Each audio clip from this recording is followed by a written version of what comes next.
so, biggest content area that's going to show up on the exam is going to be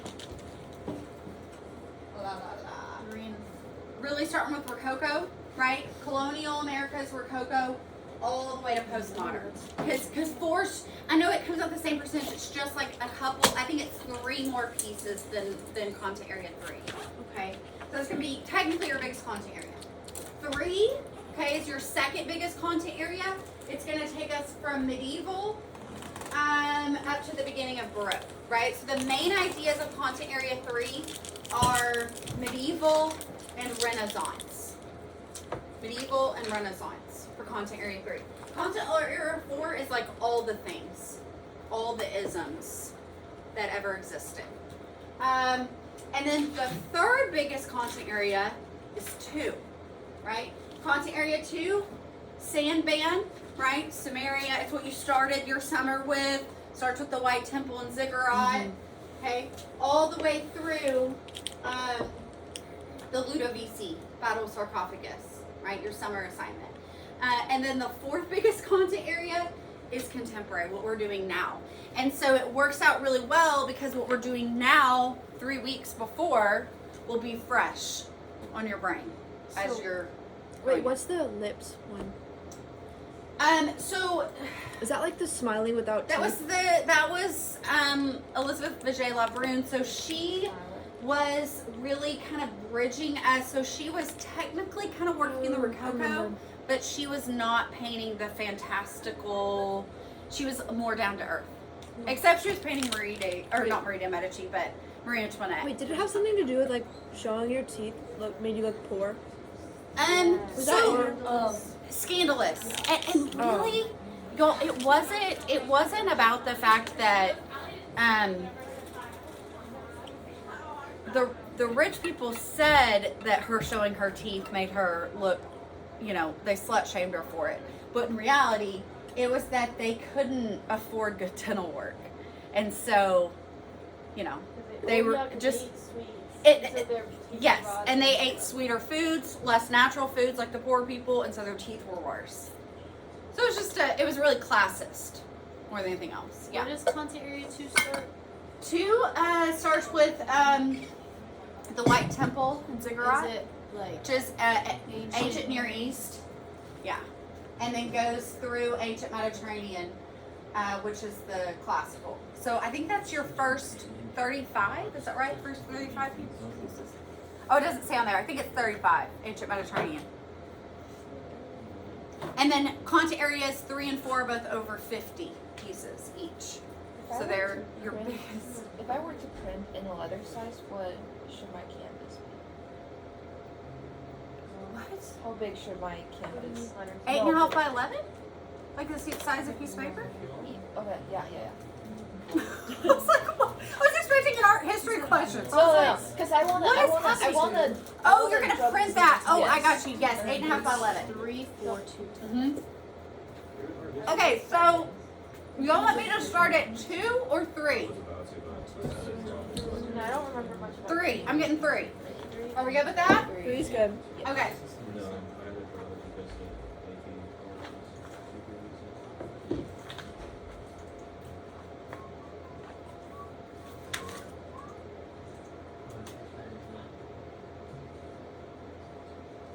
Come on, internet. Let's go. Okay. Well, what we started with. I think the reason I started with this, I was reminding you guys why we're going to spend so long in 3 and 4. This is why. All right, so when we're talking about early Europe and colonial America, remember College Board, if they give you that as your parameter for an FRQ. So, for example, 20, let me find a good example here quick. 2021, last year. Question number 2. In 19th and 20th century, many European and American artists created paintings, drawings, and prints that were influenced by other cultures. Select and completely identify one painting, drawing, or print from later Europe and Americas, and it gives you the dates. It is not going to give you content area 4. It's going to call it later Europe and Americas. Okay? So just keep in mind, if it helps you to know this, that content area 3 is early, content area 4 is later. Does that make sense? Oh, I'm just sorry. It's by the Hellenistic attribution. It's by that one. So it's just kind of showing you that this is how they'll word it.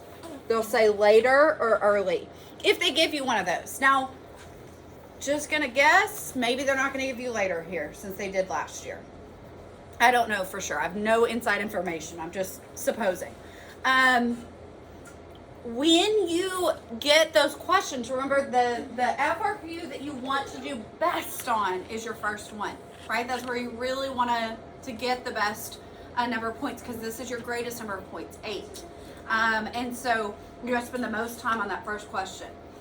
I am guessing it's going to give you either ancient Mediterranean and then tell you the dates, ancient Near East and tell you the dates, early Europe and Americas, 200 to 1750 CE. So it's going to give you that range. Remember, the best thing to do is pick one of the ones they give you, right? Because they've already vetted these and said these are good choices. If you don't know anything about the works, or if you just are 100% confident that another one is going to work, you can do it. But remember, if you wrote about something early Europe and Americas here, you would not get the point. That's why it's better to kind of stick with what they give you there. That's just your safest bet. Wait, where this is like question 1, right? Yes, it is. Where's that versus question 2? Because it says question 2. Question 2 is your only one. It says right here at the top that doesn't have an image. Okay, and then Oh, I'm sorry. I told you guys wrong. That was question 2, not question 1. Yeah. It's just the first one I turned to. So it's your 6 task question. I'm sorry to confuse you. So question 2 is the most points? No, YouTube audience, sorry. I thought I was asking about I thought I was at question 1. Question 1 for that was about Forbidden City. They give you the work for that question 1, but then they ask you another work to pick from. So question number 1 is your 8 task. Question number 2 is your 6 task, and then the following 4 are each 5 tasks. Now, if you are working back through this packet and you start in 2016, which is when they redesigned the test, you would look at question number 1 in 2016 and you would go, but Beller, I can only find 7 tasks. I know. It's only the last 2 years that they changed it. It used to be 7, 7, 5, 5, 5, 5, and they changed it to 8, 6, 5, 5, 5, 5. So don't let that trip you up. If you're looking through and if you're like, I'm going to practice write these, and then you're making yourself crazy because you can't find it, they made a change. Did they tell us art teachers they were going to make a change? No. I got to figure that out. And I was like, oh. Because I was going crazy. Like, how is there another task here? What's happening? But that's how it is. That's just how it is. So one of the things to remember, your content area 1 and 2 are your only ones that have BC, right? Meaning it's not in the common era, right? It's before the life of Jesus, the birth of Jesus, or what we think, right, within that 4-year window. So if you guys see CE, right, then you know it has to be after that point. Okay, so I kind of chunked content area 3 into multiple parts so that you guys would be able to get a better grasp on it rather than us just doing everything at one time.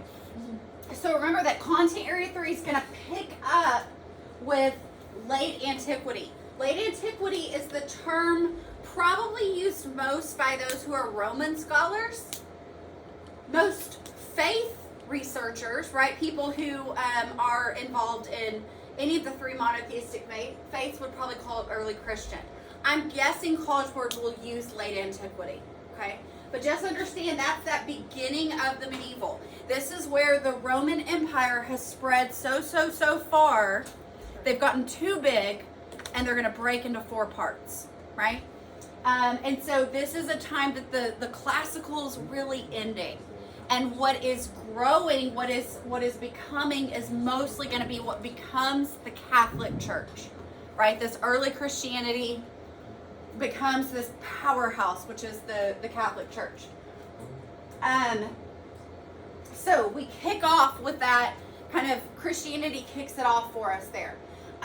Our main three religions we're going to talk about here: Judaism, Christianity, and Islam. Remember that all three are Abrahamic religions, meaning they all consider a lot of the Old Testament as truth. And so you end up with Father Abraham has many sons. So says the song. Okay, so Abraham had was kind of the lead of the split, not in his lifetime, but as faiths look back, and you have Christians and Jews that follow along through the line of Isaac, and you have Muslims who follow along through Ishmael. And so it's this kind of split. But all three have a lot of similar prophets, have a lot of similar text. And so you'll oftentimes, that's why you see those three grouped together. It's not that they have all the exact same beliefs, it's just a lot of similarity. So late antiquity, early Christian really mean the same thing. Byzantine is where you have like this tight marriage of church and state, right? You really have the king using the church and the church using the king in a very intentional way for power and authority purposes. Islam's its own thing, which we'll talk about. Migratory, when we talk about migratory, really what we're talking about there, it's kind of a little subgroup, is two pieces, okay? The Merovingian looped fibula, which were those pins that held up your toga that we saw from the Anglo-Saxon up in the northern UK. And then the other work is the Lindisfarne Gospel, which is a Christian text. Again, I really think it is past time for them to have a Christian text on the exam. And so they could push it towards narrative. They could push it towards continuity and change. They could push it towards power and authority, right? If they gave you like the moralized Bible of King Louis and Blanche of Castile, right? Which is really more about power and authority than it is the Christian story. And so I really think that could be a direction they go. But that's what they mean by migratory. It's these Germanic, pre-Germanic and UK, pre-UK tribes up in the top. Romanesque. Romanesque is where we had an obsession with all things Roman, but stripped down in an austere way, right? Barrel arch. Gothic, everybody knows Gothic, right? Gothic, pointed arch, bright stained glass, height and light. And so all together, late antiquity through Gothic becomes medieval, right? 1,000 year period from about 200 to 1200-ish. So all of that's medieval. Do what? All of that's medieval. All that's medieval. All of that's medieval. And then, so if you guys see a question on the exam that says early Europe, your brain should go medieval. When you hear early Europe, think medieval. Now, colonial Americas is not medieval. I think y'all know that. But at least think about that as being kind of the starting point there. Because it crosses over to other stuff. But early Europe, you know at least that medieval is part of that. Emphasis on text. Again, the only text that you guys will see in the old FRQs is the Shahnameh, that Persian book of the Kings. Other than that, there was a question that gave, I think, another codex as a possibility, but it just really hasn't been an FRQ beyond those Shahnamehs. So I think that would be a really good possibility there for an exam question. Roman art's probably the most influential on medieval. Roman art's the most influential on medieval. Most art we see in the medieval has something to do with worship, right? Something churchy or related to a mosque. Of course, art's about the highest class. And then lastly, academic learning. Every religion, well, no, that's not true. Every monotheistic religion has had some time period of iconoclasm. Remember, iconoclasm is where they break the images. They tear down, they destroy imagery. All of them have. Islam, it continues to be forbidden, right, within a mosque setting. That was when I was like, hey guys, remember what content is? Remember when we used to not know those things? Oh my and now you're like, gosh. oh. Yeah. All right, so we start off here with a structure that is funerary, but only for a specific religion, right? Christians. They had Jewish catacombs, but they were separated. This was, Go ahead. Christianity was still like illegal, right? And that's Okay, like, in 200, in 313, it becomes legal. But just because something's legal doesn't mean it's not discrimination, right? I mean, we still have racism, even if it's not illegal. And so there's still that discrimination happening. But remember, you don't worship here, right? These are places of funeral rituals, not church. There was somebody when we were in Rome that was like, oh yes, the Christians used to worship here. And I was like, sir, you are a tour guide and you have it wrong. I didn't tell him. I should have. Yeah, I should have been like, Wait, are there dead bodies in this, or am I just tripping? they've taken them out because the relics, people were taking body parts, right? oh, Yeah, so you can't, yeah. So does anybody have questions about this? And remember the imagery we see? Oh, really bad, right? Yeah, because they were it's- drawing it in the dark. They were painting in the dark, they're painting underground. No You don't have the experience. best artists. Yeah. Like doing it. women. The Orient figures. Hands Not up. like that. Like some moms that just signed up to do it. Some It was moms. like You have some PTO moms doing Yeah. the painting. there's like sign-ups to go paint the Right, funeral I'll home. do that. The imagery mostly is going to relate to things like the Good Shepherd because it's a pleasant Bible story. It's not you crucified Jesus. You know, it's more, you know, acceptable, less offensive to people. Oh, Shadrach, Meshach, and Abednego. So there's just weird. They're trying to figure out their aesthetic. They're trying to like, what are we gonna do? Is it gonna be these creatures? No, fortunately not for very long. Then we moved into churches and we started thinking about primarily two main types. If you get a church on your test, so basilica. Remember, basilica comes from the Greek, the Roman basilica building that we saw with the Forum of Trajan. It just means rectangle, right? Basilica. Basilica holds more people. Oh, church layouts. And then central plan comes along mid-Byzantine. The central plan holds less people, but it looks fancier.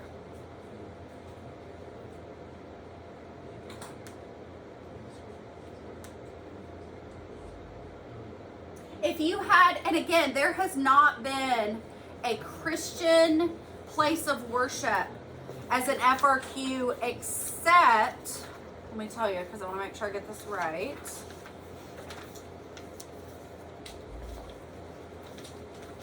There was a question.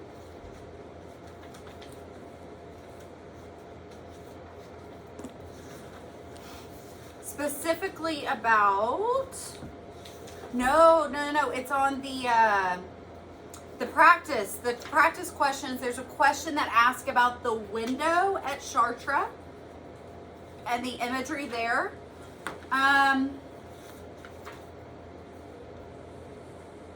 There's a question that asked, and this was in 2016. They don't really word questions like this anymore, but it was a question asking about the theme of light, and it gave Chartres as one of the choices.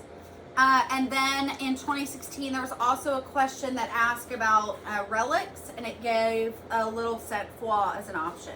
There's not been a question, an FRQ question about the structure of a church and how it functions. So just remembering, okay, what is a pilgrimage? How would a pilgrimage use this church? How does one use a church space, right? Those are things that hopefully you at least remember some of those. Remember to be as specific as possible. When you say worship, oh my gosh, that means different things in different religions. So be specific. Worship may not earn you a point. Prayer, baptism, communion, chanting, offering a relic, making an offering to a relic, circumambulating, praying towards Mecca. Those are specific things. Worship is broad, right? Is a vague thing. So just be as specific as you can. Again, who knows what they're going to pick, but when we're thinking about influential churches, really our churches that we looked at were Santa Sabina, which is this one, early Christian. We looked at San Vitale, which is your Basilica Central Plan. We looked at Hagia Sophia, which starts as a church, then it's a mosque, then it's a church, then it's a mosque, now it's a museum, then it's going back to being a mosque. And we looked at Sainte Foy, our Romanesque pilgrimage church, and we looked at Chartres, our Gothic pilgrimage church. So I would say any of those are fair game, right? Any of those are kind of up for, who knows, again, what they're going to pick. But I'm just thinking if they haven't picked a Christian structure. If you were going to write about Santa Sabina, what would you think is the most important thing you would hit on? Beauty on the inside. Beautiful on the inside, plain, austere, simple on the outside. That's great. What else? Like the shape of it. Yeah, the shape is based on the Romans, right? Because this is so early. They're like, let's be different, but not that different. Let's be different, but not really different. Didn't a king do something with this? You're thinking of San Vitale. Oh. Yes. Constantine would have, he would have been dead by then, but he would have been one of the ones who did the authority, 313, of saying that Christian churches can exist. Which one was the one that was like private, attached to a house? Oh, that's the Scrivani Chapel, Yeah. Arena Chapel. Yeah. Much later. 900 years later. Can't do 900 years later. The chapels are all the same. I know. I'm trying to break them down for y'all. Simple. Spoila. If you see something Roman and you don't know for sure, but you're like, maybe just throw spoila in there. You're like, maybe this will be a point or something. So it's reusing materials. The Romans were all about recycling. Eucharist is the communion, Last Supper, Lord's Supper. That would be a part of your religious, worship idea. Liturgy, if you see that word, liturgy just means things you do in worship. That's all that means, liturgy. Looks back to the pagan traditions, but is setting that standard for what churches are going to be like. So your floor plan, pretty simple. This is the way College Board gives it to us. So you would see it as vertical if you saw this floor plan. Nave, like your navel, it's in the middle. Aisles on either side. Apse is your curve at the end. You know that. Byzantine, as I mentioned, Byzantine is where we start to have even more, because now we're past early Christian. The government's not afraid to be like, yay, Christianity, right? So we've gone enough time past that there's a acceptance and a, dare we say, control of the religions for their own purposes. So Byzantine spreads even, this is when the empire, what was the Roman Empire, kind of still sort of is, but has spread even further, right? So this is going to encompass parts of Africa, which is why Byzantine is so multicultural in its style, right? It's so diverse with all different types of imagery. You'll have everything from squatty bodies to long skinny figures. The main people to associate with both the Roman Empire and Christianity at this point in time. Constantine's first, and then Justinian. Justinian's the one that, oh, I thought I was about to get to it, that Samatales built for. So, again, never been a religious text on the exam. This would be a great choice. This is the book of Genesis. Genesis is your first book. What do we call this when you see the same figures over and over? In the same, but in one plane. What? It is. It's a type of narrative. Continuous narrative. Like a comic strip, we see that, we see, oh, here's Rebecca, and here's Rebecca. Here's Jacob, Jacob, Jacob, Jacob. Right? It's multiple depictions of the same person. So what is this Bible story about? Well, it's really about a transformation and about God providing. If you had to sum up all of the Old Testament, the first part of the Bible, God provides, right? God provides specifically for his Israel, right? The Jews. And then the second part of the Bible is Christianity. First part's Jews, second part's Christianity. And then you have Islam comes along and kind of has little bits of different parts, right? The text here was silver. It wasn't really easily read because it really wasn't meant to be read. What's the purpose of this? To show off wealth, status. This is likely owned by a king, and it would be fragile. You wouldn't even open it much. It would just sit in your house, and you'd be like, well, look at me. I can read, or someone reads to me, and I have, the knowledge here.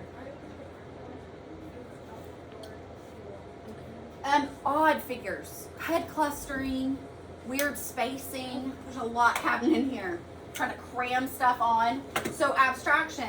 The other thing is they don't want you to think any of these bodies are too beautiful, right? They want to really restrict us so you don't lust and look in the Bible. It's crazy talk. In that folder. Turn the light here. All right, Samatale. It's okay. Will you shut that door? Yeah. Thanks. No, you're good. It's just his parents are showing up. I was like, hey, Caroline, will you shut my door too? Oh, shut her face. Okay, so Samatale. Samatales are central plan, right? Santa Sabina's long, Samatale's compact. This is the one that was built for Justinian, but he never came and saw it. Remember? Sad day. Byzantine, with the Byzantine, right, we're thinking about Christianity is now legal. They would have a lot of money coming in to build structures like this. This is pretty plain on the outside, but then loud, very decorative, Orawakui on the interior. All right, so we have this octagon. This is the picture College Board would give you. It doesn't look like anything else. I don't know how to help you remember it's Vitale. It kind of looked like a clock trying to carry a thing on the from like. Do you see a frog? Do you see the big eye? Yeah, like the stairs at the top kind of look like big eyes. There's frog eyes. I don't know, but that doesn't help you with Vitale. I mean, Vitale? How do I remember that? I'm tall. I don't know. It's tall. I know. So San Vitale, it's just kind of a messy design. Like, why is it at an angle? I don't know. Just kind of a lot happening here. Oh, Vitale's like vitality. Like, there's a lot going on. Vitality. Okay, so this was the one that had pretty much every surface inside was mosaic or marble.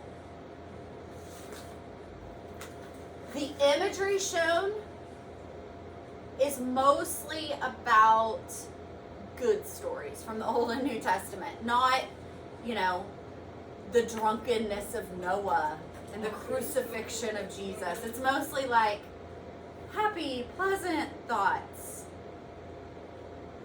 Wait, is this where they made like really realistic fake marble, or is that in the?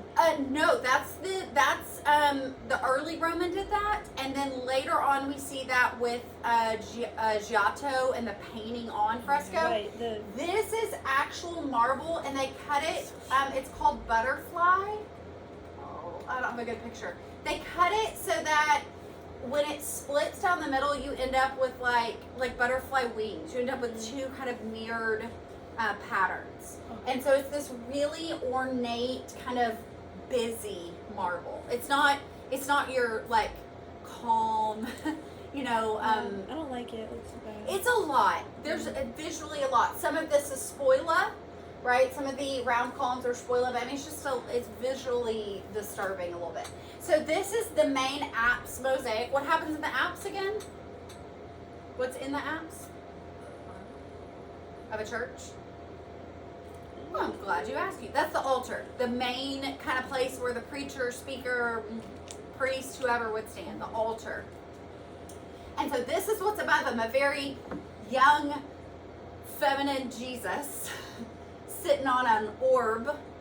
And Jesus here is, well, look, there's San Vitalis right there that he's handing this to.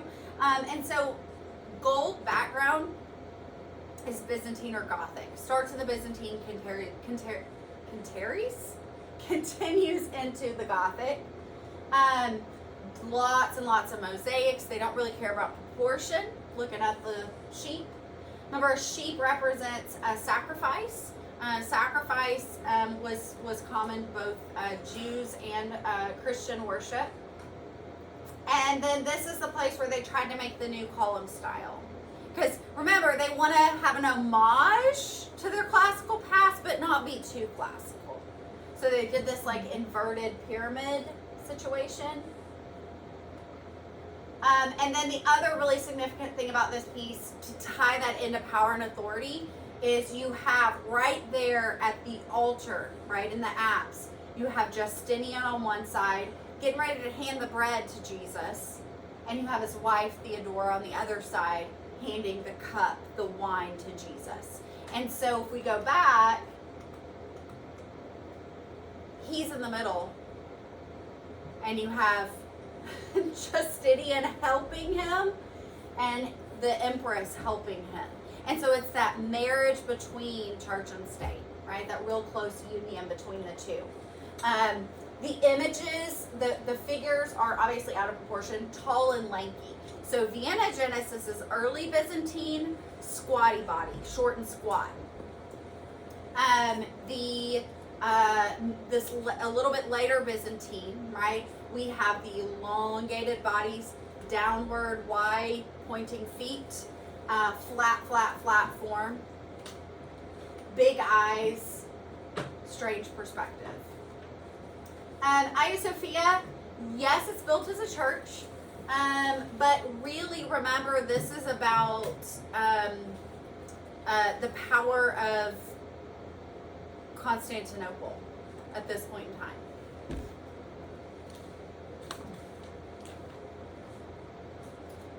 We talked about dome, right? The dome was invented by who?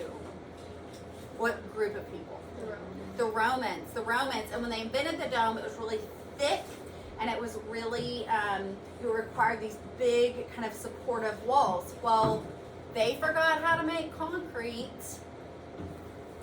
So here we are in the medieval, we have no way to make concrete.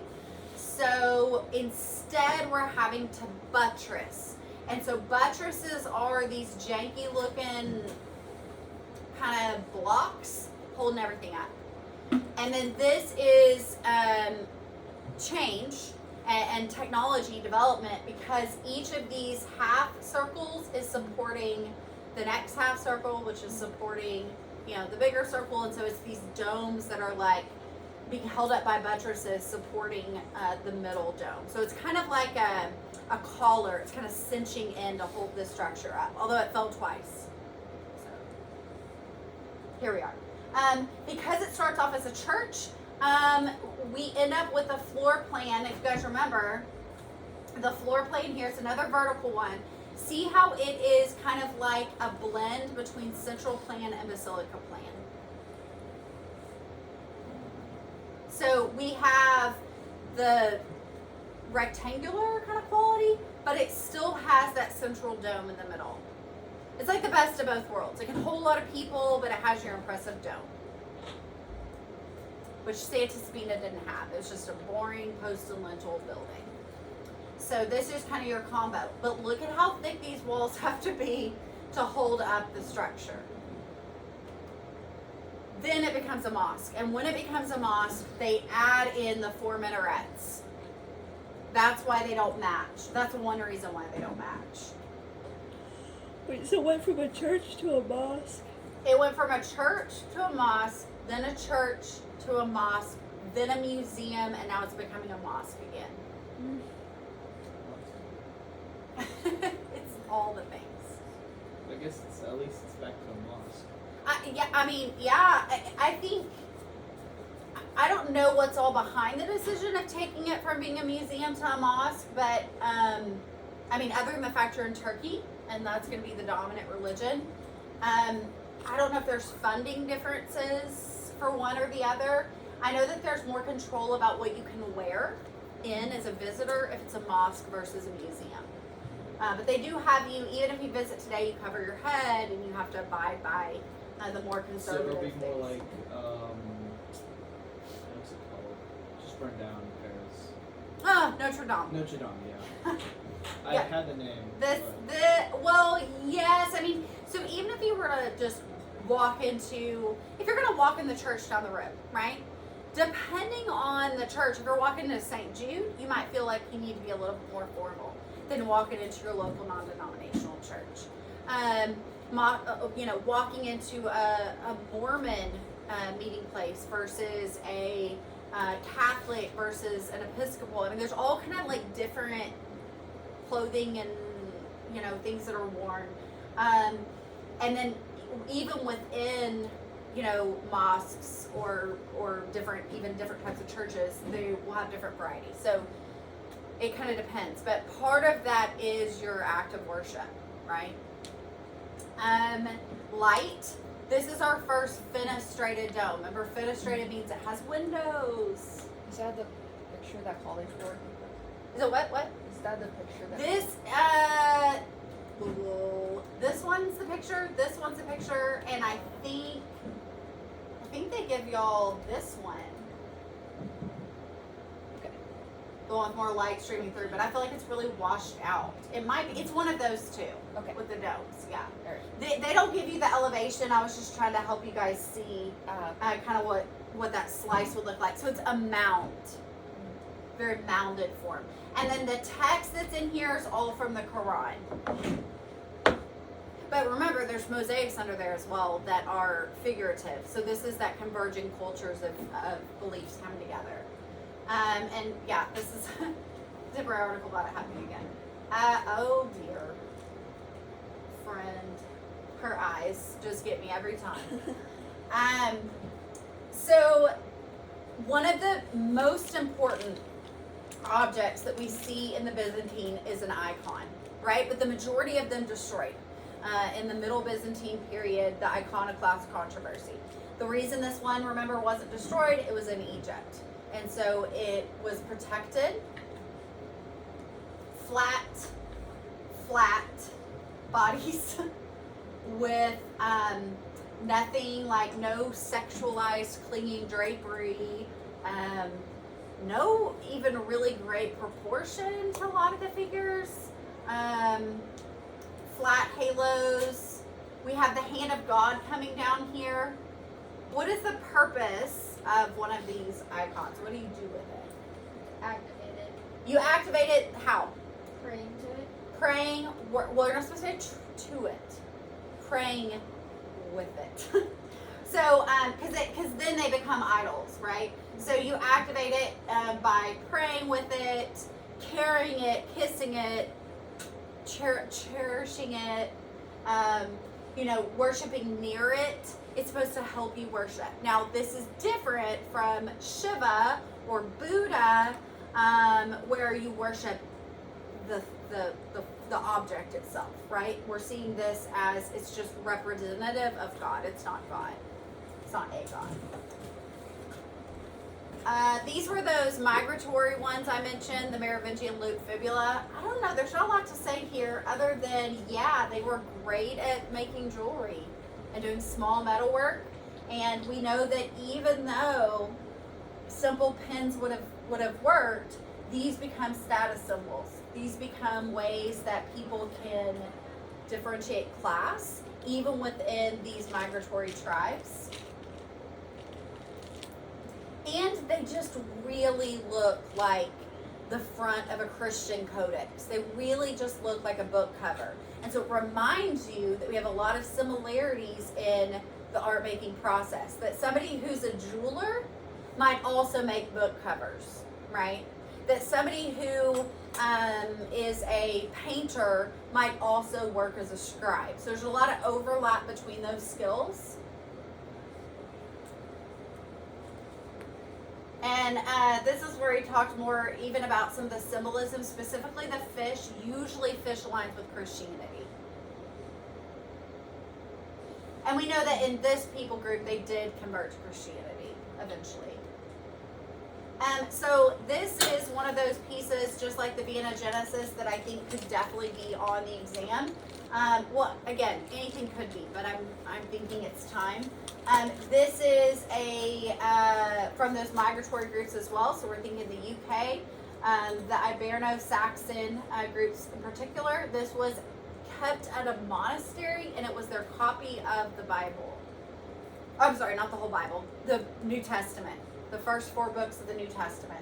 We call the first 4 books the Gospels: Matthew, Mark, Luke, and John. So here is Luke, and it says Lucas in the line of text on the bottom. So you could be like, I don't know what else to say, but it's Lucas, so I'm going to say Luke. And so that is supposed to be a representation of Luke writing the book of Luke. I'm sure you could tell. It looks just like him. Wait, what is this? Luke. Early New Testament? This is the first 4 books of the New Testament, yes. New Testament is the Jesus part of the Bible. Old Testament is the Jewish part, the Israelite. And then these, they call them carpet pages. They're just in there so the artist can kind of show off their style. And they have this, like, when you guys think about, y'all know like the Celtic cross, the Celtic knot, right? Those overlapping kind of ropes or snakes. This is from that same region. So it has lots and lots and lots of knots. Yeah. What image are we more likely to see on the exam? Which is it, the Carpet page or this? If they don't give you both, what they'll do is they'll say, So we'll have both. this is St. Luke portrait page. They will tell you what it is, or they would give you, they'd probably still tell you what it is if they gave you both. So, because they want you to have an idea about what you're going to be talking about. So like this one, the work shown is the statue of Augustus Suprema Porta, created in the 1st century CE. So they're going to give you some info with it. They're likely not going to say, what is this a picture of? They're going to give you some of that info, because what they don't want you to do is get caught too much up in just memorizing a bunch of facts and not really knowing anything about it. They also don't want you overwhelmed, so that if you don't know, like if I see this, they say, what is this? And I'm like, oh shoot, I don't remember who that is. Then I'm just stressed as I'm trying to write, if that makes sense. They want to throw you a bone. Be like, this is a book of the Bible. Tell me about why they made it. Something like that. So they're going to be a little more specific. Now, what they won't do is they won't show you guys a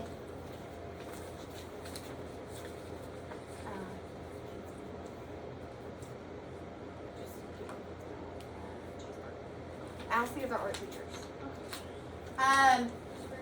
What they're not going to do is they're not going to give you a picture that's not in the canon, unless it's a totally different work. They're not going to give you a picture of the Lindisfarne Gospel that the College Board didn't provide you. Does that make sense? They're not just going to randomly be like, haha, look at this in page that they would have never seen, and add that in. Now, unless it's an attribution, in which case it's not going to be a work from our canon.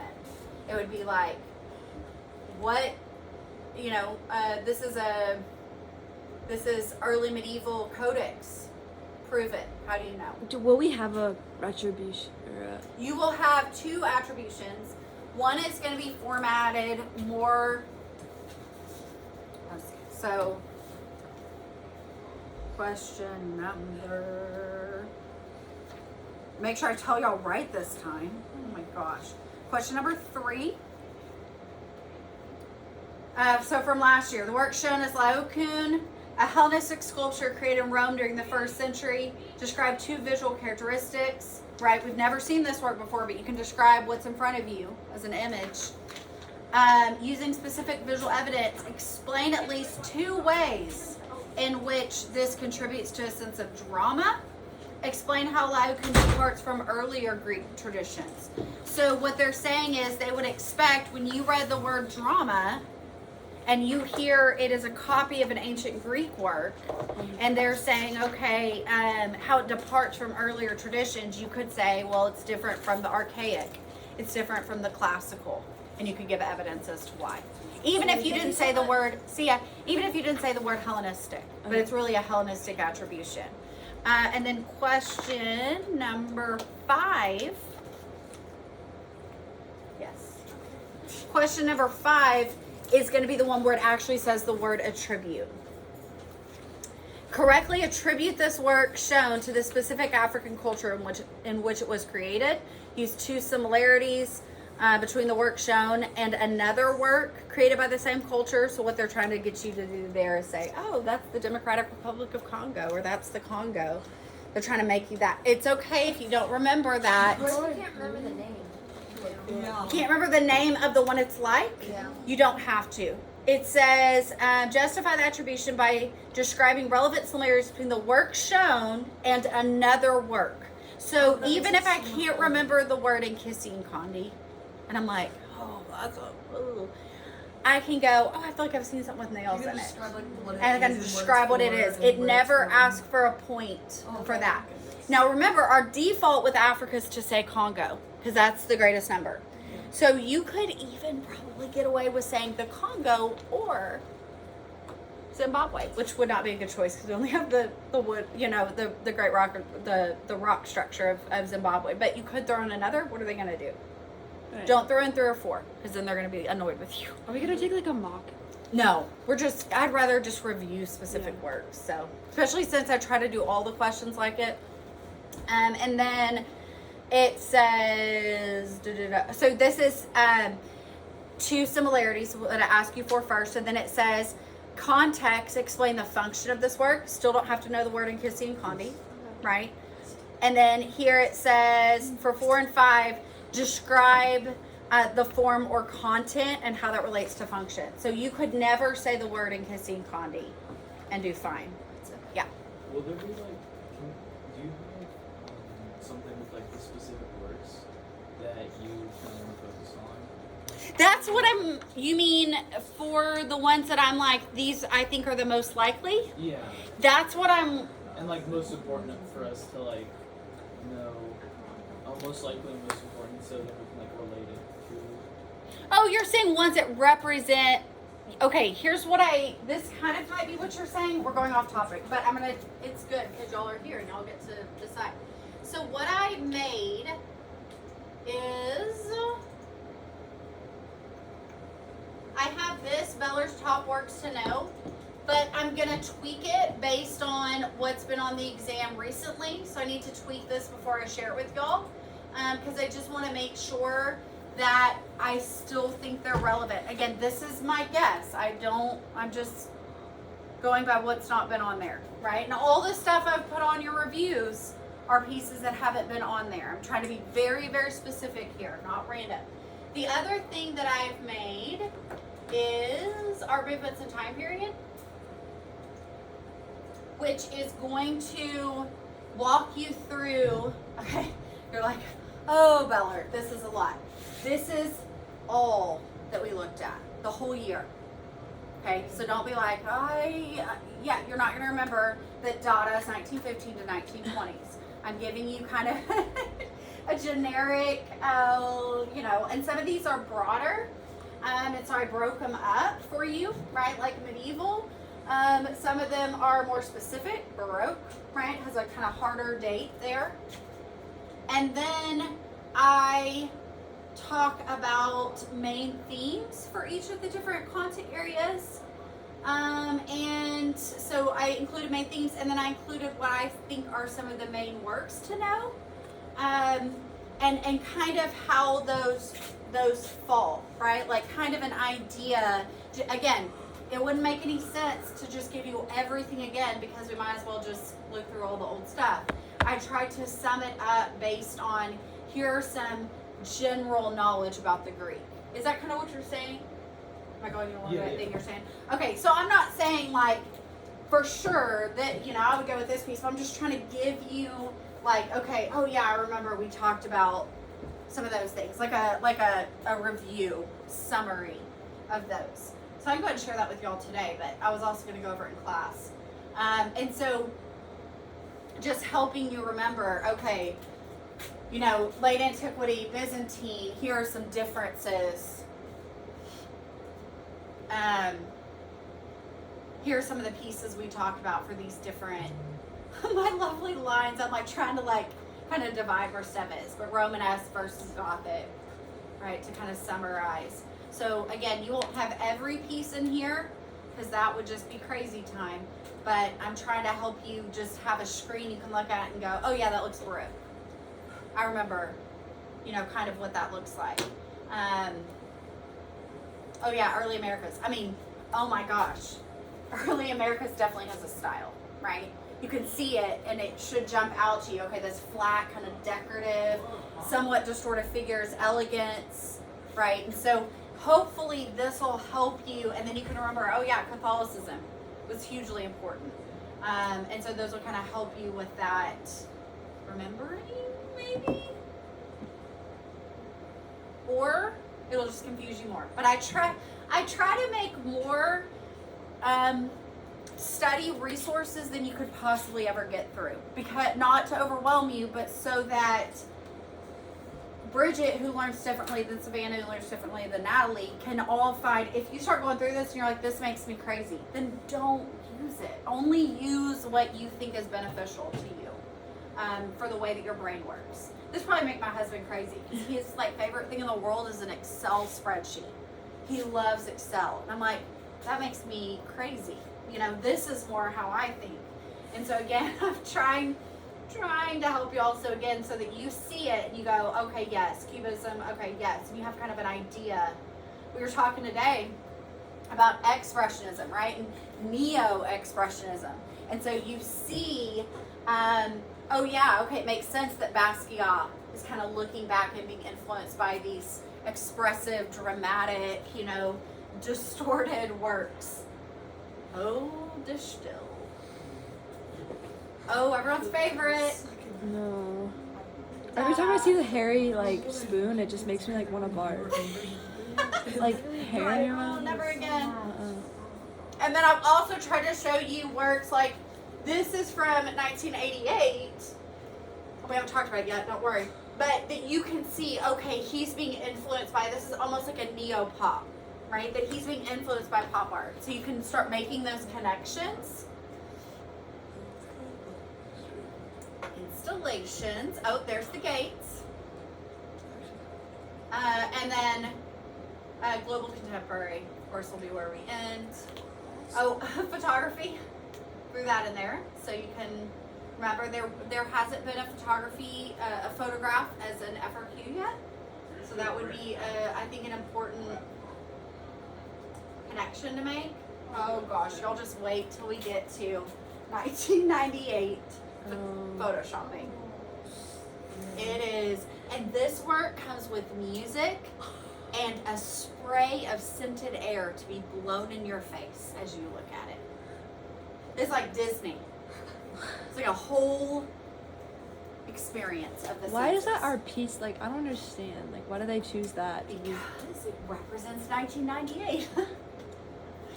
It's just kind of that new Is that digital our, like, art. newest, Do what? is that 1998 piece or like the last piece? Kind of like No, we go to 2012. Our last piece is actually this one right here. It's an installation of sunflower seeds. Millions of handmade porcelain, life-size, hand-painted sunflower seeds made out of clay. Yeah, why? Yeah, why? Because this is a Chinese artist who is exploring a few different things. One, Chairman Mao linked himself to what natural formation? Natural thing. The sun. What do sunflowers do during the day? Do they actually turn to face the sun? Sunflowers. And what's in the middle of sunflower? Sun. Tons and tons and tons of sunflower seeds. So sunflower seeds are the Chinese people Oh, who are following and responding to people like Chairman Mao. And we're not talking about just one dictator. We're talking about this kind of Oh, that's actually history. I know, isn't yeah. it great? And then this was made in the porcelain capital of the world, Jiangsu, China, where the traditional thing they make with porcelain would of course be vessels, containers. And what Ai Weiwei does is he actually goes and hires all these workers who are paid not livable wages, a livable wage, to make his sunflower seeds. So he has a positive impact on the whole community, the economy, and they make these. And then sunflower seeds are also significant because in China they are food that is eaten by every class of people, not just, you know, a certain group. So, and then each one's a little bit different, but also kind of the same. You think about like society. It's so exciting. I love contemporary art. Contemporary art is mostly really good. A few that are questionable. Mostly. So, yeah. So anyway, that's how we end. So we end there, but the obviously, I mean, at some point they're gonna have to add or switch out. If they're gonna stay with 250, they're gonna have to erase Angel with Arquebus and something else. That's just the one I totally get rid of. You just have something against them. I definitely have something against it. 100%.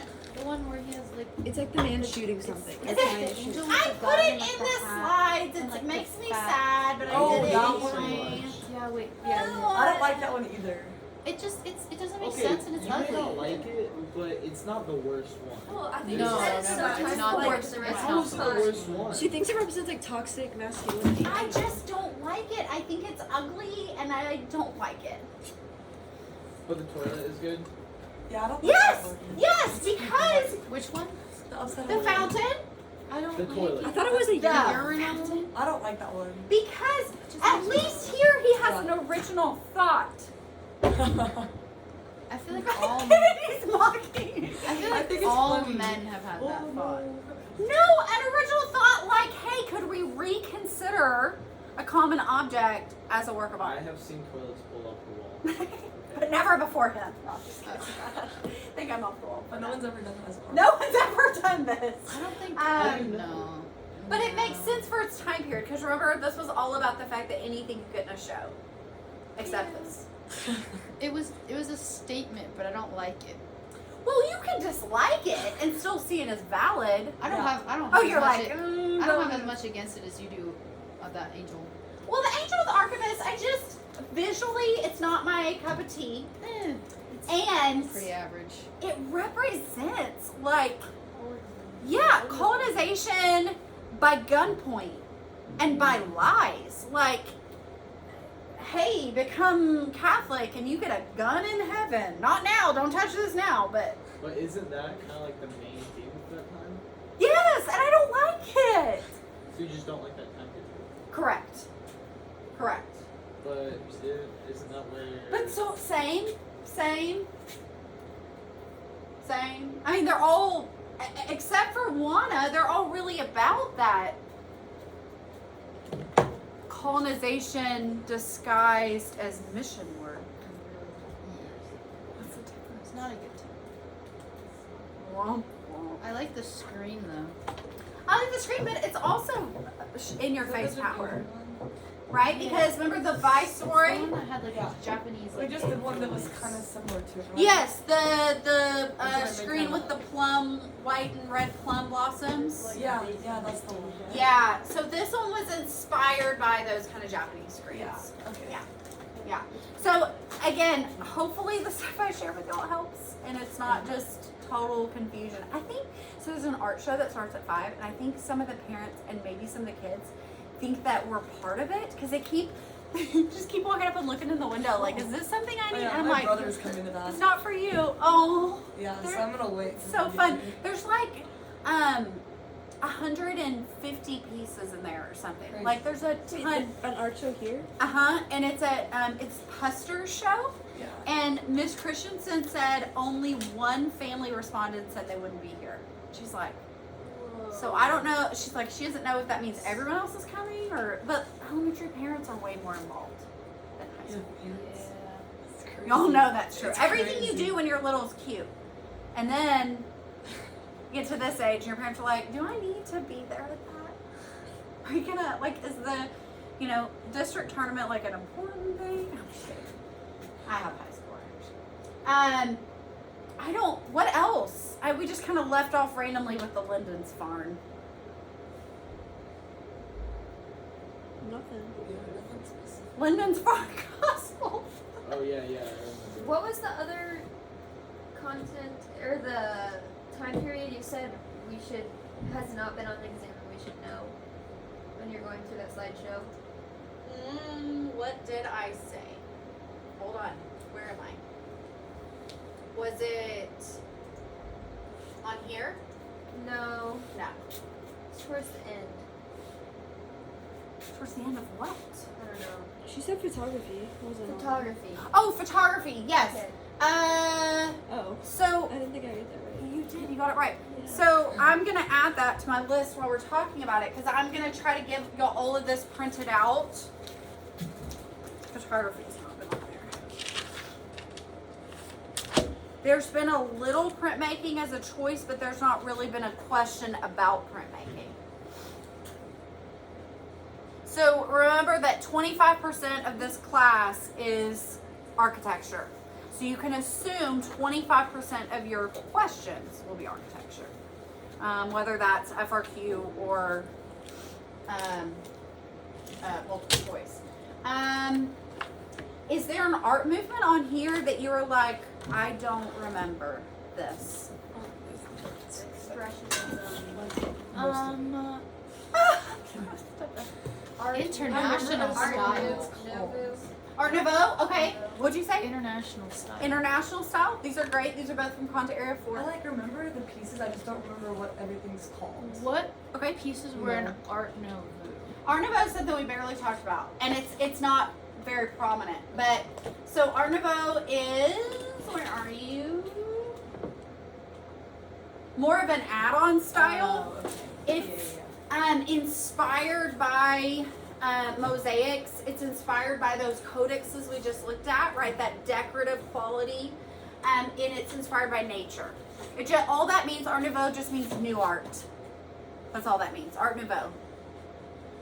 Organic lines, very, very little strict rigidity, and it's more emphasis on the organic. The other work. What's Fauvism? Sorry, Oh yeah, I'll show you that one too. Okay. The other work that is Art Nouveau is, let me think of the best way to pull it up here. The Carson Perry Scott and Company building. That Oh, did you get yours in? Yeah. What'd you get? What'd you get? Same. that It's the best curved French fries I've ever entrance eaten. with organic carving, that cast iron, that's kind of Art Nouveau. That really ornate Art Deco, which you sometimes hear about. Art Deco is sleek, streamlined, more geometric. Art Nouveau is organic qualities. So we really just see it pop up here and the Gustav Klimt. Is that a house? This is the department store one. Well, I mean, it's houses. Oh, the Target. Gustav. Klimt. Oh, Gustav Klimt is the Kiss. One of the Kisses that we just saw. This guy right here. Oh my gosh, I'm losing my. Where are we?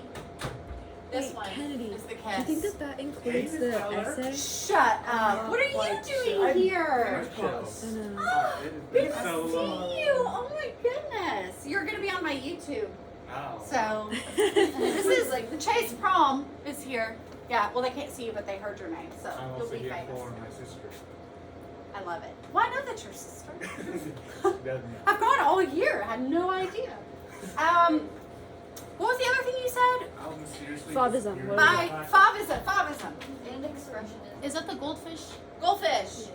So Favism, we only had one piece, and it means wild beast. The fauve, the wild beast. Bright color, kind of garish,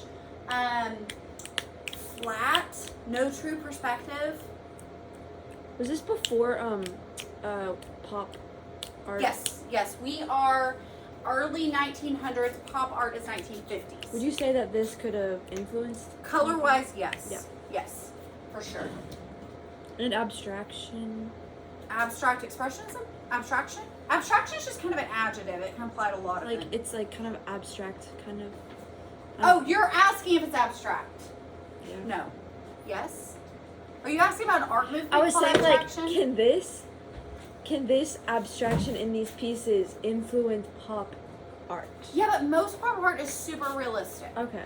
Because they want you to recognize the object as a consumable product. Okay. Lipstick, Marilyn's face, they're all about like capitalism. Okay.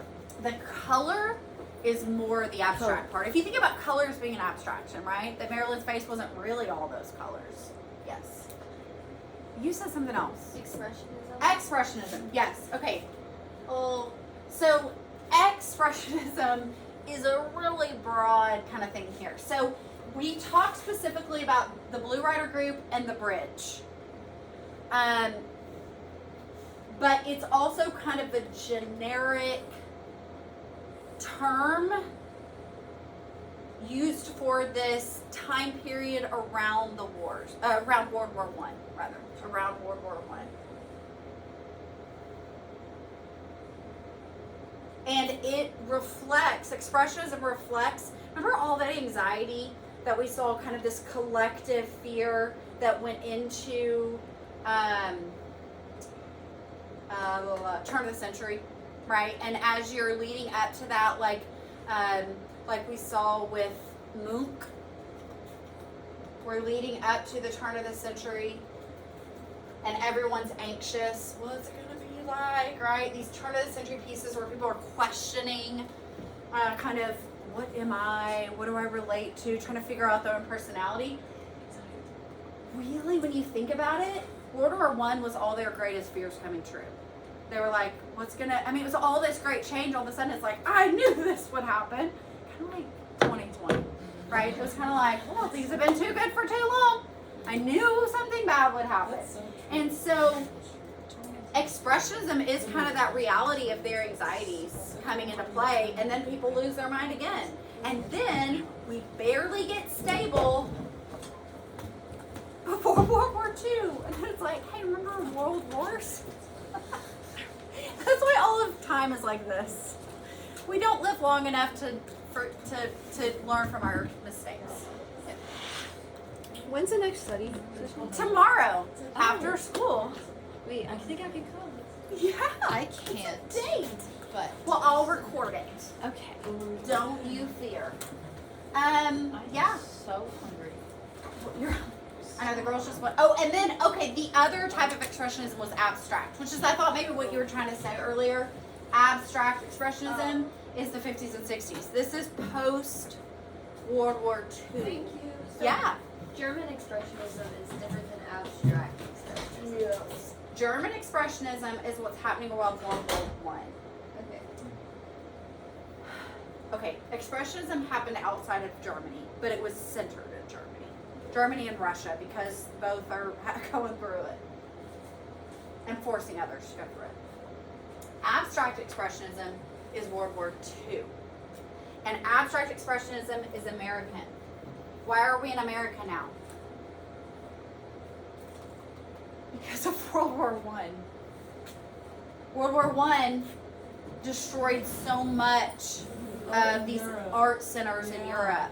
And so because of World War I thought One you meant or like World War Two. us. Yeah. And I was like, that's a Oh, you're- different story. Why are we in the United States? Why are we here? Why are we here? You're like, Anywhere else. Sorry, I meant why is abstract expressions? And it's because in 1930, modern art arrived in the U.S.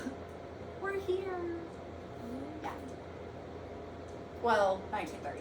1913 it arrived in the U.S., but it was really accepted by 1930. So, yeah, things are, now America's like, oh, we can do crazy stuff too.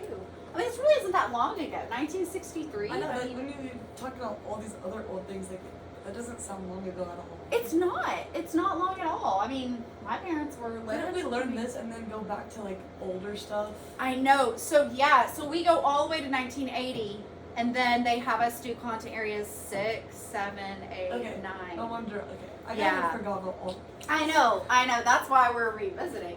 And then content area 10 that we started today picks Is the up most recent. with Right. postmodern. Okay. Picks up with Yeah. your Oh, House yeah, of because we learned about Newcastle. all the Africa and everything. Oh, where's After House of that. Newcastle? Did I not put it in here? It happened Oh, before I all of didn't. this, Did I? but like we learned about it after. Well, who cares? Is the house? Is the one we're talking about? Is that fun looking house? The funny looking That house. has like this little with, thing with the yes, the that's one- cut up, the and then one you have the with flat elevator? column. Yeah, that one's so funny looking. Yeah, I looks love like a it. Taco Bell inside. Yes. House at Newcastle County. You want a picture? I will get you a picture. It's like so like. Looks like a Taco No, Bell. is it the one where the garage is under the house? No, What are you talking about? I'm talking about the one that we learned after. Oh, with that one. those weird like Yeah. colors. This, yeah, like funky colors in the Oh, this yeah. situation. Yeah. The outside is what I remember when, The Baja. like the little. I think I was having Loopy a hard day thing. that day or something. It's No, not even the attached barrel to the arch house. chopped off, Yeah. Yeah. or the pediment chopped off right by that Yeah. curve, It's and not then even a real pediment. It's kind of like there. no, like it's like like a a cardboard. it's like a stage set.